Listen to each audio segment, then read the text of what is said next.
Hello friends, welcome back to NSR cooking. இன்றைக்கி நம்ம இந்த வீடியோவில் சூப்பரான ஒரு குழிப்பணியாரமும் அதுக்கு ஏற்றா போல் ஒரு டேஸ்ட்டான காரமான ஒரு சட்னியும் செட்டிநாடு ஸ்டைலில் எப்படி செய்யலாம்னு சொல்லிட்டு பார்க்கலாம். இதுக்கு வந்துட்டு நான் ஃபஸ்ட் 2 கப்பு அரிசி எடுத்திருக்கேன். இட்லி அரிசி இல்லைனா பச்சை அரிசி, எந்த அரிசி வேணாலும் எடுத்துக்கலாம். இதுக்கு வந்து 1/2 கப் அளவுக்கு உளுந்து சேர்த்துருக்கேன். இதையும் வந்துட்டு நல்லா தண்ணி ஊற்றி ஒன்றா சேர்த்து வாஷ் பண்ணி எடுத்துடலாம். வாஷ் பண்ணிவிட்டு நம்ம வந்து தண்ணி ஊற்றி ஒரு 4 மணி நேரம் ஊற வைக்க போகிறோம். இப்போ இந்த அரிசி ஊறினதுக்கப்புறம் நம்ம அரைச்சிட்டு நைட்டு அப்படியே வச்சிடணும். அப்போ தான் மறுநாள் வந்துட்டு மாவு நல்லா உப்பி வந்திருக்கும். நல்லா பணியாரம் செய்யும்போது பஞ்சு மாதிரி சாஃப்டாக இருக்கும். இப்போ இந்த மாவு ரெடியாக இருக்குது, அதை வச்சிடலாம். ஒரு பேனில் வந்து எண்ணெய் எடுத்திருக்கேன். இது கூட வந்துட்டு 1/2 டீஸ்பூன் அளவுக்கு கடுகும் கொஞ்சம் உளுத்தம்பருப்பும் சேர்த்துருக்கேன். கடலைப்பருப்பு ஒரு டீஸ்பூன் சேர்த்துருக்கேன்.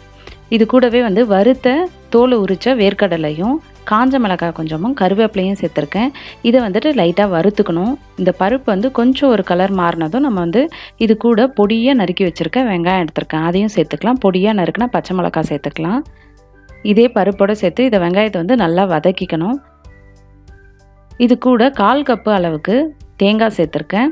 கூடவே பொடியாக நறுக்குனா கொத்தமல்லி சேர்த்துருக்கேன். கொஞ்சம் உப்பு சேர்த்துக்கலாம். இப்போ இதை வந்துட்டு நல்லா மிக்ஸ் பண்ணிக்கணும். வெங்காயம் வந்துட்டு ரொம்ப ப்ரௌன் ஆகக்கூடாது, ஓரளவுக்கு பாதி வதங்கினாலே போதும். அப்போ தான் நல்லா க்ரன்ச்சியாக இருக்கும். இப்போ இதை வந்து நல்லா ஆற வச்சிடணும். ஆற வச்சுட்டு நம்ம எடுத்து நம்ம ரெடி பண்ணி வச்சுருக்க மாவில் சேர்த்துக்கலாம். நல்லா மிக்ஸ் பண்ணிவிட்டு உப்பு கரெக்டாக இருக்கான்னு செக் பண்ணிக்கோங்க. உப்பு கம்மியாச்சுன்னா கொஞ்சம் உப்பு சேர்த்துக்கோங்க. இப்போ வந்து பணியாரக்கல் ரெடியாக இருக்குது. இதில் வந்து சூடானது நம்ம வந்து கொஞ்சம் எண்ணெய் சேர்த்துக்கலாம். எண்ணெயும் சூடாகிடுச்சு. ஒரு குழியிலையும் கொஞ்சம் கொஞ்சம் ஒரு 3/4 அளவுக்கு மாவு ஊற்றிக்கலாம். இப்போ எல்லா குழியிலையும் ஊற்றியாச்சு. ஒரு பக்கம் நல்லா வெந்துருச்சு பாருங்கள், சூப்பராக வந்திருக்கு பாருங்கள் கலரு. ஒரு பக்கம் வெந்ததும் இன்னொரு சைடு திருப்பி விட்டுக்கலாம்.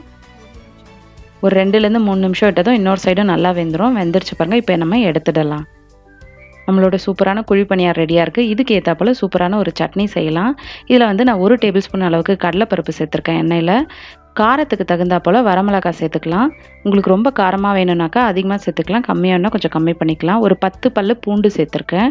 அதையும் வந்து மிளகாவோட சேர்த்து வறுத்துக்கலாம். கொஞ்சம் கருவேப்பிலையும் இது கூடவே கொஞ்சம் வெட்டி வச்ச தக்காளியும் சேர்த்துருக்கேன். இந்த சட்னிக்கு தேவையான அளவுக்கு உப்பு சேர்த்துக்கலாம். இந்த தக்காளியை வந்து நல்லா வதக்கிக்கணும். இப்போ தக்காளி நல்லா வதங்கிருச்சு. இது கூட ஒரு சின்ன துண்டு அளவுக்கு புளி சேர்த்துக்கலாம். கொஞ்சம் சேர்த்தாலே போதும். இப்போ இதை வந்து ஸ்டவ்லேருந்து நம்ம இறக்கிடலாம். இறக்கிட்டு ஆற வச்சுக்கலாம். நல்லா ஆறினதுக்கப்புறம் நம்ம இதை வந்து அரைச்சிக்கலாம் ஜாருக்கு மாற்றி. இப்போ இந்த சட்னியை அரைச்சிக்கலாம். சட்னி சூப்பராக ரெடியாக இருக்குது. இது ஒரு பவுலுக்கு மாற்றிக்கிறேன். இதுக்கு வந்து ஒரு தாளிப்பு போட்டுக்கலாம். நான் வந்துட்டு 1 டீஸ்பூன் அளவுக்கு எண்ணெயும் அதில் கொஞ்சம் கடுகு, உளுத்தம்பருப்பு, அதுக்கப்புறம் வரமிளகாய், கருவேப்பிலை போட்டுக்கிறேன்.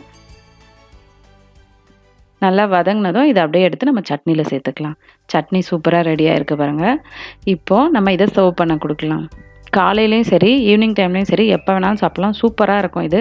இந்த மாதிரி காம்பினேஷனில் செஞ்சு கொடுங்க, ரொம்ப டேஸ்ட்டாக இருக்கும். பாருங்கள், நம்ம இதில் வந்து குக்கிங் சோடா எதுவுமே சேர்க்கல. எவ்வளோ பஞ்சு மாதிரி சாஃப்டாக வந்திருக்கு பாருங்கள் நம்மளுடைய பணியாரம். நீங்களும் ட்ரை பண்ணி பாருங்கள். இந்த மாதிரி நல்ல டிஷ் நிறைய நம்மளோட என்எஸ்ஆர் குக்கிங் சேனலில் இருக்குது. அதெல்லாம் மிஸ் பண்ணாமல் பார்க்கணும், நம்மளோட சேனலை சப்ஸ்கிரைப் பண்ணுங்கள். தேங்க்ஸ் ஃபார் வாட்சிங் ஃப்ரெண்ட்ஸ்.